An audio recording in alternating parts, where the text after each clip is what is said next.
Okay, so I am working on using the stitch regulator for the Radiance, and I have it with a green thread on the bottom.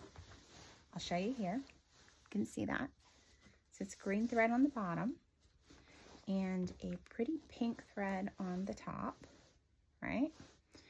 And I am not a freak about pulling my threads up. I know some people are. I'm not. Don't really care. I accidentally put the points in the top and kind of loops around. I like the loops, and because I did the point in the one, I was like, ooh, that works. So I'm going to keep doing it. I love the contrast color. I did the hearts here, the double hearts, and then the square around, and I found it doesn't like to go backwards. Maybe it's just the way I had the setting. And I did have some issues with some skip stitches, but then as soon as I adjusted the height of the foot, that went away. So that was my bad, user error. Fixed that. And there was the skip stitches right there. It works really well when you use quilting gloves, and the machine does not like to go too fast. It doesn't like to go too slow if you're going on circles, so you kind of have to find your happy medium. I've already stuck myself a couple times with some pins, so I would say be careful with that. When I get to the pins, I move them to the inside of the square that I'm working on until I get through that section, because I don't want the stuff to shift. I did not baste it with anything other than the pins. And I do have 2 pieces of batting split down the middle, and I did not stitch them together.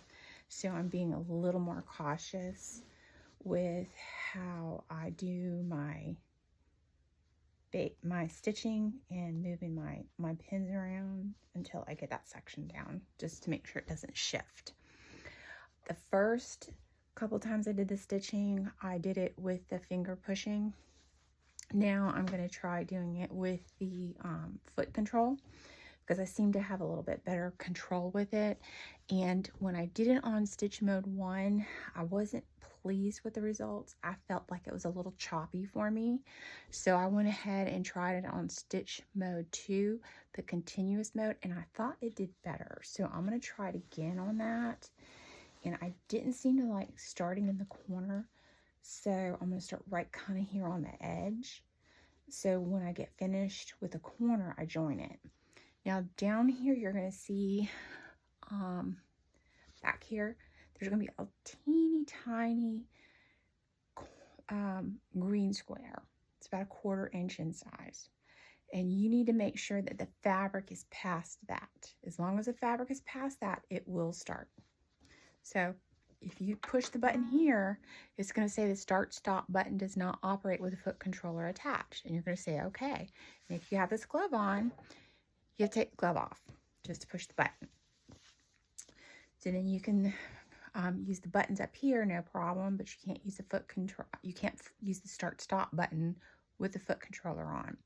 But you can push the needle down, you can push the needle up, and you can try to tease that little piece of thread up, and there's not enough of a thread, so you gotta kind of coax it out really carefully, because you know I didn't have tweezers by my thing, because why would I bother doing that? That would be like, I don't know, common sense, right? But I do know that if you get it in place and you push the start button, as long as the fabric's moving, it goes. And that seemed to work for me. Yes, I have an actual trash can right there. It's a coffee can, but it's my trash can. So for me, no jerky movements. I kind of really want to be smooth with your transitions. The jerky movements produce some skip stitches. And see, on continuous mode, see how the needle's continuing to go up and down, up and down? And if you go too fast, you're going to get long stitches. So really and truly, it's about practice. And I would say if you're not really sure, that was me stopping. I like to stop so that I can change position. I start. And I like to have my hand really close to where that needle is. But not super close. And I kind of walk it over. And I'm not looking at the needle, I'm looking at where I want the needle to go. And that seems to help me a lot. Sometimes I get a little squished. And I have not had a lot of practice with this, so I'm not as comfortable with it as I was on like my long arm. And then I want to kind of stop at the top, take my foot off the gas. And it's on continuous mode, but when you take your foot off the gas, that's why I felt like I got better control over it when I used it that way. That way I can allow myself to stop and shift, and see how I didn't get so many jerky movements that way. Then I start. And I had a lot more control. I'm going to do the same thing. I'm going to go ahead and shift. Start again. And you get as close as you can be comfortable with.